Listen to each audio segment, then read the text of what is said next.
Okay students, तो अब हम कुछ और क्वेश्चंस को सॉल्व कर लेते हैं। तो अब हमारे सीक्वेंस के अकॉर्डिंग ये क्वेश्चन नंबर 13 होगा। तो क्वेश्चन नंबर 13 को देख लेते हैं। सो क्वेश्चन नंबर 13 में हमसे कहा है कि if y is equal to cot X, Y एक फंक्शन है जो कि किसके इक्वल है, कॉट एक्स के, find D Y upon D X. आप क्या कह रहे हैं, D Y upon D X बताएं। यानी सिंपल इस सवाल में आपसे कह रहे हैं कि आप कॉट एक्स का डेरिवेटिव बता दें। तो कॉट एक्स का डेरिवेटिव बताने के लिए कोई सिंप्लीफिकेशन रिक्वायर्ड है नहीं, आपको सिंपल ये याद रखना होगा कि इसका फॉर्मूला क्या है। तो कॉट का डेरिवेटिव क्या होता है, कॉट का डेरिवेटिव होता है minus cosec square. So question number 13 का जो करेक्ट आंसर है वो है माइनस का कॉसेक स्क्वायर एक्स, ये है इसका आंसर। कोई सिंप्लीफिकेशन रिक्वायर्ड नहीं थी, सिर्फ आपको क्या है, इसके डेरिवेटिव के फॉर्मूलाज याद रखने हैं। ठीक है, चलें अब आपसे क्वेश्चन नंबर 14 में क्या पूछा है। क्वेश्चन नंबर 14 के अंदर एक सिचुएशन है। सिचुएशन क्या है कि limit x approaches to a f of x is equal to limit x approaches to a f of x minus f of a upon x minus a। Okay, ये किसके इक्वल है ये आपसे पूछा गया है। तो ये आपने लाजमी एक्सरसाइज 4.1 में देखा होगा कि जिसके अंदर आपने फर्स्ट प्रिंसिपल पढ़ा है, ऐसा ही है। तो इसके आंसर्स अच्छा मल्टीपल हो सकते हैं। क्या क्या मल्टीपल आंसर्स हो सकते हैं, इसका जो करेक्ट आंसर है यानी जो मोस्ट पॉपुलर आंसर है वो हो सकता है first principle of derivative, first principle of derivative. लेकिन शायद कंफ्यूज करने के लिए हो सकता है वो आपको फर्स्ट प्रिंसिपल ना दें। तो इसका एक और आंसर क्या हो सकता है, इसका एक और आंसर हो सकता है एब इनिशियो मेथड।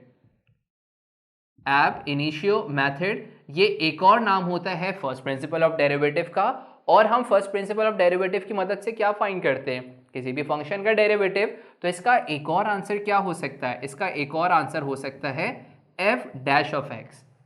ओके, तो एक सिंगल क्वेश्चन के मल्टीपल आंसर्स हो सकते हैं। अब ये आपका काम है कि आप अगर ये सवाल आया तो आप चॉइस में यानी ऑप्शंस में देखिएगा कि इनमें से कौन सा आंसर गिवन है।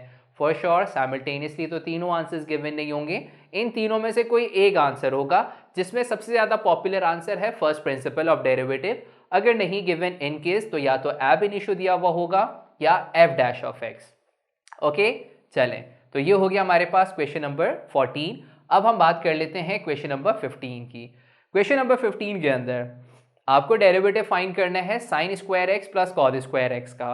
अच्छा, अब आप यहाँ पे डायरेक्टली जो है आंसर नहीं बता सकते, आपको कुछ सिंप्लीफिकेशन करनी होगी। अच्छा, सिंप्लीफिकेशन कैसे करनी होगी मैं आपको करके दिखा देता हूँ। क्वेश्चन नंबर 15 के अंदर आप सबसे पहले साइन स्क्वायर एक्स का डेरिवेटिव लें। अच्छा, हमने प्रीवियसली बात करी कि ये आपके पास क्या सिचुएशन है, मैं यहाँ लिख के बता देता हूँ, F of X whole power N. मैं आपको थोड़ा सा रैंडमली बता रहा हूँ कि करना क्या है। सबसे पहले इसका डेरिवेटिव फाइंड करने के लिए आप इसकी पावर सामने लिख दें, 2 पावर सामने लिख दी।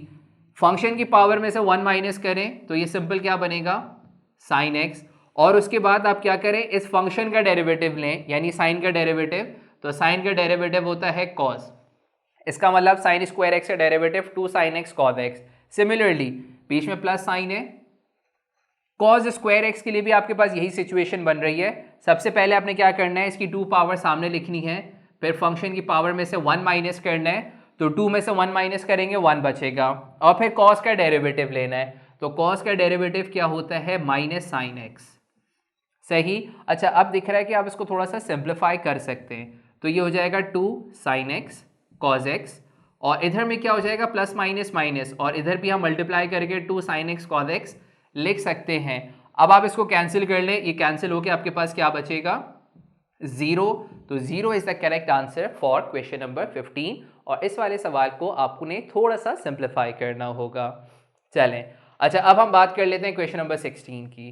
क्वेश्चन नंबर 16 के अंदर आप देखें तो थोड़ी सी इन्होंने एक कहानी लिखी हुई है। अच्छा, कहानी क्या है, इन्होंने बताया कि if F of X is equal to L N X cube then F dash X at X is equal to 2 is. अच्छा, अब इन्होंने आपको एक फंक्शन डिफाइन करा हुआ है एल एन एक्स क्यूब, और आपसे कहा गया कि आप एफ डैश एक्स बताएं। अच्छा, एफ डैश एक्स कहा जाए या D Y upon D X कहा जाए, इसका मतलब है कि आपने फंक्शन का डेरिवेटिव लेना है, लेकिन इस दफ़ा आपने फंक्शन का डेरिवेटिव लेना है at X is equal to 2। अच्छा, इसका क्या मतलब है, अभी हम सोल्यूशन में चेक करते हैं। सबसे पहले तो आप एक काम ये करें कि आप इसका डेरिवेटिव निकालें। अच्छा, अब अगर मुझे एल एन एक्स क्यूब का डेरिवेटिव निकालना है तो हम प्रीवियसली काफ़ी दफ़ा बात कर चुके हैं। मैंने आपसे कहा कि अगर आपके पास एल एन में x के अलावा लिखा हुआ हो तो आपने इसको बॉक्स कंसीडर करना है, तो ये होगा ln बॉक्स। तो ln बॉक्स का डेरिवेटिव क्या होता है, मैं डायरेक्टली बोल रहा हूँ और लिख रहा हूँ, ये होता है 1 अपॉन बॉक्स यानी 1 upon x cube into derivative of box, x cube का derivative with the help of power rule, 3 सामने और पावर में से एक माइनस कर लें, ऐसा ही होगा। थोड़ा सा और सिंप्लीफाई कर सकते हैं, एक्स स्क्वायर से इसकी 2 पावर कैंसिल हो जाएगी तो ये बन जाएगा आपके पास 3 अपॉन एक्स, लेकिन ये तो इस फंक्शन का डेरिवेटिव है। अब आपसे पूछा है x इज इक्वल टू 2 के ऊपर, तो आपने सिंपल करना क्या है, आपने सिंपल करना है ये कि आपने x की जगह 2 पुट करना है, तो put x is equal to 2, तो आपका आंसर हो जाएगा 3 upon 2। This is the correct answer for question number 16। Okay, तो इस तरह से आप क्या करेंगे, क्वेश्चन नंबर 16 में ln x क्यूब का आप डेरिवेटिव फाइंड कर लेंगे at x is equal to 2। पहले आपने सिंपल इसका डेरिवेटिव लिया, फिर जहां जहां x है वहां पे आपने ये वैल्यू 2 पुट कर ली, जो भी आपके पास सिंप्लीफाई कर आंसर बना वो इसका करेक्ट आंसर बन गया। सही, चलें अब क्वेश्चन नंबर 17। क्वेश्चन नंबर 17 में कह रहे हैं कि if f of x is equal to tangent 9x, f of x एक फंक्शन है जो कि है टेंजेंट 9x, आप बताएं f डैश ऑफ x। तो मैंने अभी आपसे कहा आइदर वो आपसे f डैश x कहें या dy अपॉन dx कहें, आपने इसका डेरिवेटिव निकालना है, तो सिंपल आपने क्या करना है, टेंजेंट 9x का डेरिवेटिव निकालना है। लेकिन कुछ ना कुछ तो जहन में रखना होगा, जहन में ये रखना है कि आपके पास यहाँ पे जो टेंजेंट के साथ एंगल लिखा हुआ है उसको आपने बॉक्स कंसीडर करना है। क्यों, क्योंकि आपने टेंजेंट x का तो डेरिवेटिव याद किया हुआ है sec स्क्वायर x, लेकिन टेंजेंट 9x में आपने बॉक्स वाली सिचुएशन इस्तेमाल करनी है, जो कि हम प्रीवियसली काफ़ी दफ़ा कर चुके हैं, दोबारा कर लेते हैं। तो इसका फॉर्मूला क्या होगा, टेंजेंट बॉक्स का डेरिवेटिव sec स्क्वायर बॉक्स, तो ये हो जाएगा sec square 9x into derivative of box, 9x का डेरिवेटिव क्या होता है 9। थोड़ा सा और सॉल्व करें तो इसका आंसर मिल जाएगा 9 sec square 9x। Okay, so this is the answer for question number 17। सही, चले अब हम क्वेश्चन नंबर 18 को देख लेते हैं। क्वेश्चन नंबर 18 में आपसे कहा है कि if s is equal to f of t then d square S upon D T square is equal to.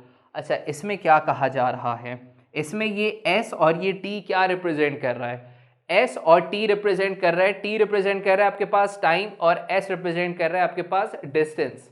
सही है। अच्छा, अब ये कह रहा है कि D square S upon D T square, इसका मतलब है कि आप इसका सेकेंड ऑर्डर डेरिवेटिव बताएं।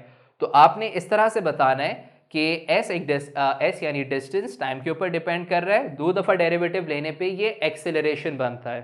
सही है, कैसे, मैं आपको इसकी एक सिचुएशन और बता देता हूँ, वो कुछ इस तरह से है। क्वेश्चन नंबर 18 के अंदर अगर आप s का एक दफ़ा डेरिवेटिव लें with respect to t, ds अपॉन डी टी बनेगा, बिल्कुल बनेगा, ये इक्वल होता है वेलोसिटी के। और जब आप इसका एक और दफ़ा डेरिवेटिव लेंगे तो ये बनेगा D square S upon D T square. तो इस क्वेश्चन के अकॉर्डिंग इसका आंसर हो जाएगा एक्सेलरेशन। ओके, तो इसकी जो दोनों पॉसिबिलिटीज हमारे पास आ सकती हैं हमने उसको डिस्कस कर लिया। इस क्वेश्चन के आंसर जो क्वेश्चन के अकॉर्डिंग जो इसका करेक्ट आंसर है वो है acceleration. Okay, so now our last question which is question number 19। इसमें क्या गिवन है जरा देख लेते हैं। आपसे कहा गया है derivative of 2 raise to the power 2x with respect to x बताएं।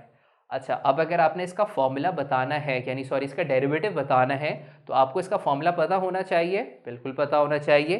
तो क्या फॉर्मूला है, क्या इसकी जनरल रिप्रेजेंटेशन बन रही है? इसकी जो जनरल रिप्रेजेंटेशन बन रही है वो कुछ इस तरह से कि ये एक नंबर है 2, उसकी पावर 2x। तो क्या ये ऐसी सिचुएशन बन रही है? मैं लिख के बताता हूँ, a raise to the power x, आपने पढ़ा होगा a कोई भी कांस्टेंट है, अगर उसके पास पावर अगर कुछ भी x हो, ठीक है, तो उसका जो डेरिवेटिव होता है वो होता है a raise to the power x ln a। ये आपने फॉर्मूला बुक के अंदर देखा होगा।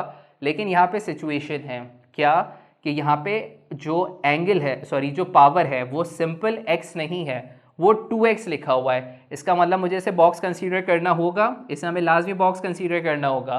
तो बॉक्स के कॉरस्पॉन्डिंगली इसका जो फॉर्मूला है वो कुछ इस तरह से, derivative of a of box, इसका फॉर्मूला होता है a of box ln a into derivative of box.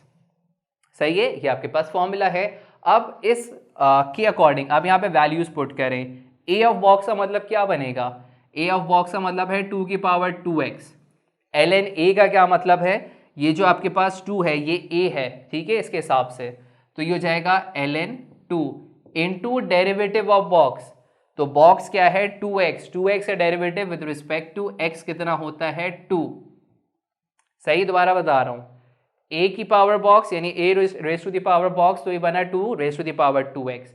ln a क्या है आपके पास 2 तो ये ln 2 बन गया। और बॉक्स का डेरिवेटिव, बॉक्स आपके पास 2x है, 2x का डेरिवेटिव 2। अच्छा, अब नजर आ रहा है कि शायद हम इसको थोड़ा सा और सिंप्लीफाई कर सकते हैं। कैसे?